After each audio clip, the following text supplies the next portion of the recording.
सुरेश भट हे फार महान कवी होते, केतकर साहेबांना माहिती असतील, आणि त्यांना भविष्यातल्या अनेक गोष्टी दिसायच्या आणि त्यांनी खूप गोष्टी लिहून ठेवल्यात. मगाशी येतात आम्ही भटांचं एक पुस्तक चाळत होतो गझलांचं, पण त्यांच्याने माझे फार चांगले संबंध होते. आणि आजच्या परिस्थितीला साजेशी असे गझल आणि कविता माझ्या हातात पडली आणि मी ते वाचून स्वतः हसायला लागलो. आणि मला वाटलं मी चाललोच आहे आता लोकाधिकार समितीच्या कार्यक्रमाला, तर लोकांनाही ती प्रचिती यावी. सुरेश भटांनी ही कविता 11 नोव्हेंबर 1992 साली लिहिलेली आहे. बघा, पहाटे 5 वाजता त्यांच्या हस्ताक्षरातल्या, त्यांनी मला पाठवलेलं आहे, भटांच्या हस्ताक्षरातली कविता आहे. आणि मला तेव्हा त्यांनी लिहून जी पाठवली होती ती माझ्या सकाळी सहज मला चालताना मिळाली. हा योगायोग आहे. आणि त्यांच्या कवितेचं नाव आहे धोरण. काय म्हणतात बघा सुरेश भट, कमळाला मुंबईत पडलेला हाच घोर, कमळाला मुंबईत पडलेला हाच घोर, कुरतडते पाकळ्यास गुजराती एक ढोर. 1992 साली त्यांनी लिहिलं आहे. कमळाला मुंबईत पडलेला हाच घोर, कुरतडते पाकळ्यास गुजराती एक ढोर. त्यांचेही सत्तेचे वेगळेच रामायण, त्यांचेही सत्तेचे वेगळेच रामायण.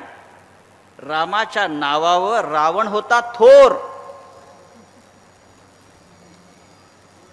जे आपण मगाशी म्हणत होतो, रामाच्या नावावर रावण होता थोर. फडफडती ते असेच दिल्लीचा चंद्र दूर, फडफडती ते असे दिल्लीचा चंद्र दूर. पण आजच कावकाव करती नकली चकोर, आजच कावकाव करती नकली चकोर. रेघोट्या ओढण्यास सत्तेचे पीठ मिळे, रेघोट्या ओढण्यास सत्तेचे पीठ मिळे. पण देवेंद्र गरजतसे हा तर आमचाच जोर, पण देवेंद्र गरजतसे हा तर आमचाच जोर. तू बाबा भारतीय, तुझी लफडी ही भारतीय. हे मी कोणाला उद्देशून म्हणत नाही, जरी भट साहेबांनी लिहिलं असलं तरी. तू बाबा भारतीय, तुझी लफडी भारतीय. मी अशुद्ध तू विशुद्ध, पूज्य तू हरामखोर. ते पापी पुण्यवान त्यांचा न्याराच धर्म, ते पापी पुण्यवान त्यांचा न्याराच धर्म. आता पुढे ऐका,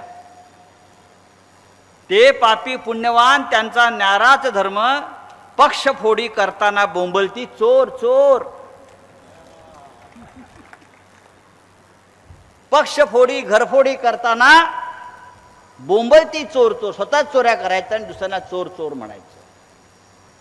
धोरणाविना कधीच बोलतीन देशभक्त, धोरणाविना कधीच बोलतीन देशभक्त. हे असे कसे उनाड सत्य जाहले मुजोर. हे माननीय सुरेश भटांनी 1992 साली लिहून माझ्याकडे पाठवलेली कविता योगायोगानं आज मला मिळाली. आणि मी आजच्या परिस्थितीशी त्याची तुलना करत राहिलो, येताना खिशात घातली. आणि मला असं वाटतं की या महाराष्ट्रामध्ये, या महाराष्ट्राच्या साहित्यात, काव्य क्षेत्रामध्ये 25-30 वर्ष पुढे पाहणारे लोक निर्माण झाले आणि त्यांनी हे सगळं चित्र आधीच रेखाटून ठेवलेलं आहे. एबीपी माझा, उघडा डोळे बघा नीट.